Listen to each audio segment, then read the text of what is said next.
हमने कल आपको ओपेरिन के सिद्धांत को बताया। ओपेरिन ने जीवन की उत्पत्ति का जो बायोकेमिकल सिद्धांत दिया है वो सर्वमान सिद्धांत है।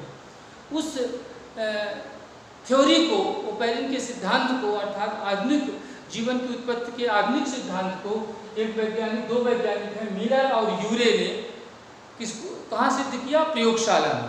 तो कुल मिला के आपसे मैं कहूँ कि ओपेरिन के सिद्धांत को प्रयोगशाला में सिद्ध किया जा चुका है, इसलिए ओपेरिन का सिद्धांत सर्वमान सिद्धांत है।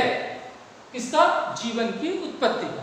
तो यहाँ महत्वपूर्ण बात आप देखें और समझें। इस प्रयोग में दो फ्लास्क दिखाई दे रहे हैं, फ्लास्क ए और फ्लास्क बी। एक फ्लास्क में उसने पानी लिया और पानी लेने के पश्चात उसको नीचे से बॉयल किया।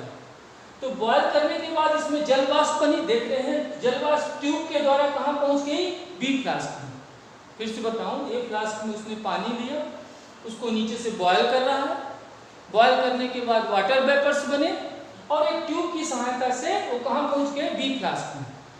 बी फ्लास्क में ध्यान रखिएगा, ऑलरेडी उसको उसने 3 गैसें लिया बी फ्लास्क में। कौन कौन सी? मीथेन, अमोनिया और हाइड्रोजन। तो याद रखेंगे क्या? मीथेन, अमोनिया और हाइड्रोजन। याद रखें आप MAH। MAH किसका शॉर्ट फॉर्म है? जैसे मध्य प्रदेश को शॉर्ट में बोलते हैं MP, वैसे MAH किसका, किस स्टेट का शॉर्ट फॉर्म है? महाराष्ट्र का। तो याद रखेंगे MAH। M का अर्थ है मीथेन, A का अर्थ है अमोनिया, H का अर्थ है हाइड्रोजन। याद रहेंगे ना? इसका अनुपात भी निश्चित था। मीथेन लिया 1:2:1। मीथेन, अमोनिया और हाइड्रोजन का अनुपात क्या था? 1:2:1। अर्थात 3 गैसें उसने कहाँ लिया? बी फ्लास्क में। ठीक है, अब ध्यान से आप समझना कि बी फ्लास्क में 3 गैसें थी और ये तीसरा, चौथी जो है जल वाष्प आ गया, जो कहाँ से आया है? ए फ्लास्क से। तो अर्थात इसमें चार कंपाउंड्स हो गए और वो 4 कंपाउंड्स है मीथेन, अमोनिया, हाइड्रोजन और पानी मतलब जल वाष्प। ठीक है, अब ध्यान से सुने कि बी फ्लास्क में उसने 2 इलेक्ट्रोड लगा दिया और दोनों इलेक्ट्रोड को जब टच किया तो उसमें विद्युत चिंगारी उत्पन्न हुई। और चिंगारी के उत्पन्न होने से क्या हुआ कि जो विभिन्न प्रकार के कंपाउंड हैं, 4 कंपाउंड्स हैं, उनमें आपस में क्रिया होने लगी। ठीक है, ओपेरिन की बात मैं बताऊंगा आपको कि जब सिंपल कंपाउंड से कॉम्प्लेक्स कंपाउंड बना था तो ध्यान से सुने, उस समय उसको ऊर्जा देने का काम, आदि पृथ्वी में ऊर्जा देने का काम किया था बादल की जो बिजली है, बिजली का चमकना और अल्ट्रावायलेट रेज। अल्ट्रावायलेट रेज और बिजली के चमकने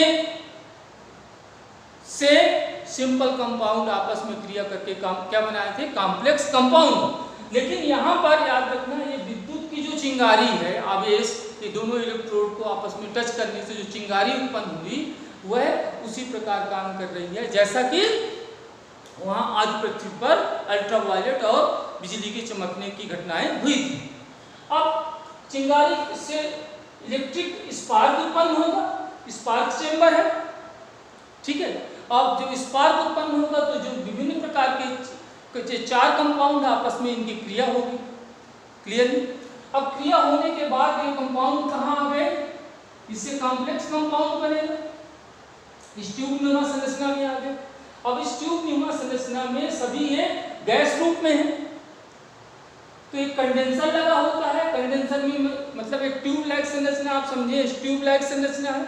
इसके अंदर मान लीजिए जल वाष्प, क्या है? जल वाष्प। और मैं इसकी बाहरी लेयर को या बाहरी परत को ठंडा कर दूं तो वो वाष्प किसमें बदल जाएगी? द्रव में। समझ गए बात ना? इस ट्यूब के अंदर, मोटी ट्यूब है मान लीजिए, इस ट्यूब के अंदर वाष्प है और वाष्प को द्रव में परिवर्तित करना है तो क्या करें हम? इस ट्यूब के चारों तरफ गीला कपड़ा लपेट दें। ठीक है, तो गीला कपड़ा लपेट देंगे तो ट्यूब की जो वाल है, दीवार है, वो ठंडी होगी, तो उसके अंदर जो वाष्प थी वो किसमें बदल जाएगी? द्रव में।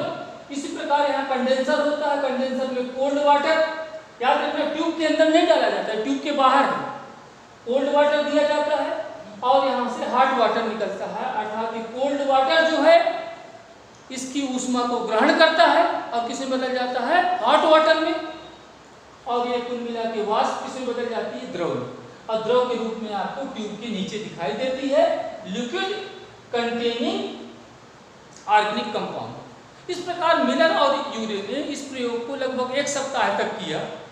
1 सप्ताह के पश्चात उसको लास्ट में क्या दिखाई दिया, यहाँ पर लिक्विड कंटेनिंग ऑर्गेनिक कंपाउंड।